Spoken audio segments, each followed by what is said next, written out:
ಕುಮಾರಸ್ವಾಮಿ ಅವರು ಬಿಜೆಪಿ ಸಿಕ್ಕಾಪಟ್ಟೆ ಹತ್ರ ಆಗಿದ್ದಾರೆ ಅದು ಮೈತ್ರಿಯ ಮೂಲಕ.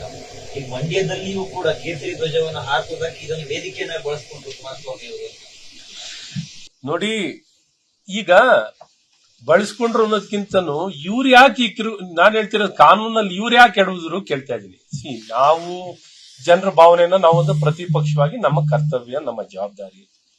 ಸರ್ಕಾರ ಸ್ಪಂದಿಸಲ್ದಿದ್ದಾಗ ಸರ್ಕಾರ ಯಾವಾಗ ಸ್ಪಂದಿಸಲ್ಲ, ಒಂದು ಪ್ರತಿಪಕ್ಷದ ನಮ್ಮ ಕರ್ತವ್ಯ ಹೋಗಿ ನಾವು ಸ್ಪಂದಿಸ್ಬೇಕು, ಜನರನ್ನ ಮಾತಾಡಿಸ್ಬೇಕು, ಅವ್ರ ಜೊತೆ ನಿಲ್ಬೇಕು. ನಾವ್ ನಿಂತಿಲ್ಲ ಅಂದ್ರೆ ಏನ್ ಅನ್ಕೋತಾರ ಜನ? ಒಂದು ಪ್ರಜಾಪ್ರಭುತ್ವ ಅಂತ ಅನ್ಕೋತಾರ? ಜನರ ಭಾವನೆನ ಏನಾದ್ರು ಕಾನೂನಲ್ಲಿ ತಪ್ಪಾಗಿದ್ರೆ ಹೇಳಿ, ಸರ್ಕಾರ ಕೊಡ್ಬೇಕಿತ್ತು ನೋಟಿಸು, ಒಂದು FIR ದಾಖಲೆ ಮಾಡ್ಕೊಳ್ಳಿ. ಯಾವುದು ಮಾಡದೆ ಸರ್ಕಾರ ಇದೇನು ಅಂದ್ರೆ ಈ ಒಂಥರ ತೊಗ್ಲಕ್ ಸರ್ಕಾರ ಇದ್ದಾಗಿದೆ. ಇದು ತೊಗ್ಲಕ್ಕಿನ ಸರ್ಕಾರ ಒಂದು ಕಾನೂನನ್ನ ಗೌರವಿಸುವಂತದ್ದು, ಸಂವಿಧಾನವನ್ನ ಗೌರವಿಸುವಂತದ್ದು. ಇವತ್ತು ಆ ಪೋಲು ಅದೇನ್ ಸರ್ಕಾರಿ ಕಟ್ಟಡನ? ಆ ಗ್ರಾಮಸ್ಥರು ಜನರು ತಮ್ಮ ಸ್ವಂತ ಹಣವನ್ನ ಹಾಕಿ ಧ್ವಜಸ್ತಂಭವನ್ನ ನಿಲ್ಸಿರೋದು ಬಹಳ ಸ್ಪಷ್ಟವಾಗಿ ಅರ್ಥ ಮಾಡ್ಕೋಬೇಕು. ಆ ಪಂಚಾಯಿತಿನಲ್ಲೂ ಪರ್ಮಿಷನ್ ಅನ್ನ ಪಂಚಾಯಿತಿಯವರು ರಾಷ್ಟ್ರಧ್ವಜವನ್ನು ಆರಿಸಲಿಕ್ಕೂ ಕೊಟ್ಟಿದ್ದಾರೆ, ನಾಡಧ್ವಜವನ್ನು ಆರಿಸಲಿಕ್ಕೆ ಅವಕಾಶ ಕೊಟ್ಟಿದ್ದಾರೆ, ಭಾಗವಧ್ವಜವನ್ನು ಆರಿಸಲಿಕ್ಕೆ ಪರ್ಮಿಷನ್ ಕೊಟ್ಟಿದ್ದಾರೆ. ಮೂರಕ್ಕೂ ಪರ್ಮಿಷನ್ ಕೊಟ್ಟಾಗ ಇವ್ರೇನಾರು ಕಾನೂನಲ್ಲಿ ಸರ್ಕಾರ ಕನ್ಸಿದ್ರೆ ನೋಟಿಸ್ ಕೊಡಬಹುದಿತ್ತು. ಕಾನೂನಾತ್ಮಕವಾಗಿ ನ್ಯಾಯಾಲಯದಲ್ಲಾರ ಚರ್ಚೆ ಆಗೋದು, ವಾದ ವಿವಾದಗಳಾಗೋದು.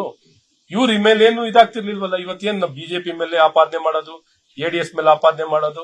ಇವ್ರೇನು ಅಂದ್ರೆ ಬರೀ ರಾಜಕೀಯ, ಬರೀ ಎಲ್ಲಾರ ಒಂದ್ ಕಡೆ ಏನಾರ ಗೊಂದಲ ನಿರ್ಮಾಣ ಮಾಡಬೇಕು ಅಂತ ಕಾಂಗ್ರೆಸ್ ಪಕ್ಷ ಆಡಳಿತದಲ್ಲಿದ್ದಾರೆ. ಇವತ್ತು ಬೇರೆ ಜವಾಬ್ದಾರಿ ಎಲ್ಲ ಕಾಂಗ್ರೆಸ್ ಪಕ್ಷ ಆಡಳಿತವನ್ನ ಮಾಡ್ತಿರೋ ಪಕ್ಷ. ಹಾಗಾಗಿ ಜವಾಬ್ದಾರಿಯುತವಾಗಿ ನಡ್ಕೋಬೇಕು ಅಂತ ಈ ಸಂದರ್ಭದಲ್ಲಿ ಹೇಳ್ತೀನಿ. ಈಗಲೂ ಸಮಯ ಮಿಂಚಿಲ್ಲ. ಈಗಲೂ ಆ ಗ್ರಾಮಸ್ಥರಿಗೆ ಅವಕಾಶವನ್ನ ಕೊಟ್ಟು ಅವ್ರಿಗೇನು ಅವ್ರ ಭಾವನೆಗಳಿದೆಯೋ ಅದನ್ನ ಗೌರವಿಸುವಂತ ಕೆಲಸ ಸರ್ಕಾರ ಮಾಡಿ ಅಂತಾನು ಈ ಸಂದರ್ಭದಲ್ಲಿ ಒತ್ತಾಯವನ್ನ ಮಾಡಿದ್ರು. ಕುಮಾರಸ್ವಾಮಿ ಅವರು ಬಿಜೆಪಿ ಸಿಕ್ಕಾಪಟ್ಟೆ ಹತ್ರ ಆಗಿದ್ದಾರೆ ಅದು ಮೈತ್ರಿಯ ಮೂಲಕ.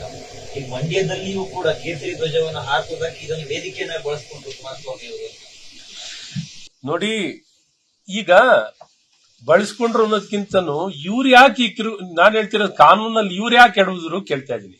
ನಾವು ಜನರ ಭಾವನೆಯನ್ನ ನಾವೊಂದು ಪ್ರತಿಪಕ್ಷವಾಗಿ ನಮ್ಮ ಕರ್ತವ್ಯ, ನಮ್ಮ ಜವಾಬ್ದಾರಿ. ಸರ್ಕಾರ ಸ್ಪಂದಿಸಲ್ದಿದ್ದಾಗ ಸರ್ಕಾರ ಯಾವಾಗ ಸ್ಪಂದಿಸಲ್ಲ, ಒಂದು ಪ್ರತಿಪಕ್ಷದ ನಮ್ಮ ಕರ್ತವ್ಯ ಹೋಗಿ ನಾವು ಸ್ಪಂದಿಸ್ಬೇಕು, ಜನರನ್ನ ಮಾತಾಡಿಸ್ಬೇಕು, ಅವ್ರ ಜೊತೆ ನಿಲ್ಬೇಕು. ನಾವ್ ನಿಂತಿಲ್ಲ ಅಂದ್ರೆ ಏನ್ ಅನ್ಕೋತಾರ ಜನ? ಒಂದು ಪ್ರಜಾಪ್ರಭುತ್ವ ಅಂತ ಅನ್ಕೋತಾರ? ಜನರ ಭಾವನೆನ ಏನಾದ್ರು ಕಾನೂನಲ್ಲಿ ತಪ್ಪಾಗಿದ್ರೆ ಹೇಳಿ, ಸರ್ಕಾರ ಕೊಡ್ಬೇಕಿತ್ತು ನೋಟಿಸು, ಒಂದು FIR ದಾಖಲೆ ಮಾಡ್ಕೊಳ್ಳಿ. ಯಾವುದು ಮಾಡದೆ ಸರ್ಕಾರ ಇದೇನು ಅಂದ್ರೆ ಈ ಒಂಥರ ತೊಗ್ಲಕ್ ಸರ್ಕಾರ ಇದ್ದಾಗಿದೆ. ಇದು ತೊಗ್ಲಕ್ಕಿನ ಸರ್ಕಾರ ಒಂದು ಕಾನೂನನ್ನ ಗೌರವಿಸುವಂತದ್ದು, ಸಂವಿಧಾನವನ್ನ ಗೌರವಿಸುವಂತದ್ದು. ಇವತ್ತು ಆ ಪೋಲು ಅದೇನ್ ಸರ್ಕಾರಿ ಕಟ್ಟಡನ? ಆ ಗ್ರಾಮಸ್ಥರು ಜನರು ತಮ್ಮ ಸ್ವಂತ ಹಣವನ್ನ ಹಾಕಿ ಧ್ವಜಸ್ತಂಭವನ್ನ ನಿಲ್ಸಿರೋದು ಬಹಳ ಸ್ಪಷ್ಟವಾಗಿ ಅರ್ಥ ಮಾಡ್ಕೋಬೇಕು. ಆ ಪಂಚಾಯಿತಿನಲ್ಲೂ ಪರ್ಮಿಷನ್ ಅನ್ನ ಪಂಚಾಯಿತಿಯವರು ರಾಷ್ಟ್ರಧ್ವಜವನ್ನು ಆರಿಸಲಿಕ್ಕೂ ಕೊಟ್ಟಿದ್ದಾರೆ, ನಾಡಧ್ವಜವನ್ನು ಆರಿಸಲಿಕ್ಕೆ ಅವಕಾಶ ಕೊಟ್ಟಿದ್ದಾರೆ, ಭಾಗವಧ್ವಜವನ್ನು ಆರಿಸಲಿಕ್ಕೆ ಪರ್ಮಿಷನ್ ಕೊಟ್ಟಿದ್ದಾರೆ. ಮೂರಕ್ಕೂ ಪರ್ಮಿಷನ್ ಕೊಟ್ಟಾಗ ಇವ್ರೇನಾರು ಕಾನೂನಲ್ಲಿ ಸರ್ಕಾರ ಕನ್ಸಿದ್ರೆ ನೋಟಿಸ್ ಕೊಡಬಹುದಿತ್ತು. ಕಾನೂನಾತ್ಮಕವಾಗಿ ನ್ಯಾಯಾಲಯದಲ್ಲಾರ ಚರ್ಚೆ ಆಗೋದು, ವಾದ ವಿವಾದಗಳಾಗೋದು. ಇವ್ರ ಮೇಲೆ ಏನು ಇದಾಗ್ತಿರ್ಲಿಲ್ವಲ್ಲ. ಇವತ್ತೇನು ಬಿಜೆಪಿ ಮೇಲೆ ಆಪಾದನೆ ಮಾಡೋದು, ADS ಮೇಲೆ ಆಪಾದನೆ ಮಾಡೋದು. ಇವ್ರೇನು ಅಂದ್ರೆ ಬರೀ ರಾಜಕೀಯ, ಬರೀ ಎಲ್ಲಾರ ಒಂದ್ ಕಡೆ ಏನಾರ ಗೊಂದಲ ನಿರ್ಮಾಣ ಮಾಡಬೇಕು ಅಂತ ಕಾಂಗ್ರೆಸ್ ಪಕ್ಷ ಆಡಳಿತದಲ್ಲಿದ್ದಾರೆ. ಇವತ್ತು ಬೇರೆ ಜವಾಬ್ದಾರಿ ಎಲ್ಲ ಕಾಂಗ್ರೆಸ್ ಪಕ್ಷ ಆಡಳಿತವನ್ನ ಮಾಡ್ತಿರೋ ಪಕ್ಷ. ಹಾಗಾಗಿ ಜವಾಬ್ದಾರಿಯುತವಾಗಿ ನಡ್ಕೋಬೇಕು ಅಂತ ಈ ಸಂದರ್ಭದಲ್ಲಿ ಹೇಳ್ತೀನಿ. ಈಗಲೂ ಸಮಯ ಮಿಂಚಿಲ್ಲ. ಈಗಲೂ ಆ ಗ್ರಾಮಸ್ಥರಿಗೆ ಅವಕಾಶವನ್ನ ಕೊಟ್ಟು ಅವ್ರಿಗೇನು ಅವ್ರ ಭಾವನೆಗಳಿದೆಯೋ ಅದನ್ನ ಗೌರವಿಸುವಂತ ಕೆಲಸ ಸರ್ಕಾರ ಮಾಡಿ ಅಂತಾನು ಈ ಸಂದರ್ಭದಲ್ಲಿ ಒತ್ತಾಯವನ್ನ ಮಾಡಿದ್ರು. ಅನುಕ್ಷಣದ ಸುದ್ದಿಗಳಿಗಾಗಿ ವಿಸ್ತಾರ ನ್ಯೂಸ್ ಯೂಟ್ಯೂಬ್ ಚಾನೆಲ್ ಸಬ್ಸ್ಕ್ರೈಬ್ ಮಾಡಿ. ಹೊಸ ಸುದ್ದಿಗಳ ನೋಟಿಫಿಕೇಶನ್ಗಾಗಿ ಬೆಲ್ ಐಕಾನ್ ಕ್ಲಿಕ್ ಮಾಡಿ. ಲೇಟೆಸ್ಟ್ ಅಪ್ಡೇಟ್ಸ್ಗಾಗಿ www.vistaranews.com ವೆಬ್ಸೈಟ್ಗೆ ವಿಸಿಟ್ ಮಾಡಿ. ಅಂಗೈಯಲ್ಲೇ ಜಗತ್ತಿನ ಸುದ್ದಿ ತಿಳಿಯಲು ವಿಸ್ತಾರ ನ್ಯೂಸ್ ಕನ್ನಡ ಆಪ್ ಡೌನ್ಲೋಡ್ ಮಾಡಿ.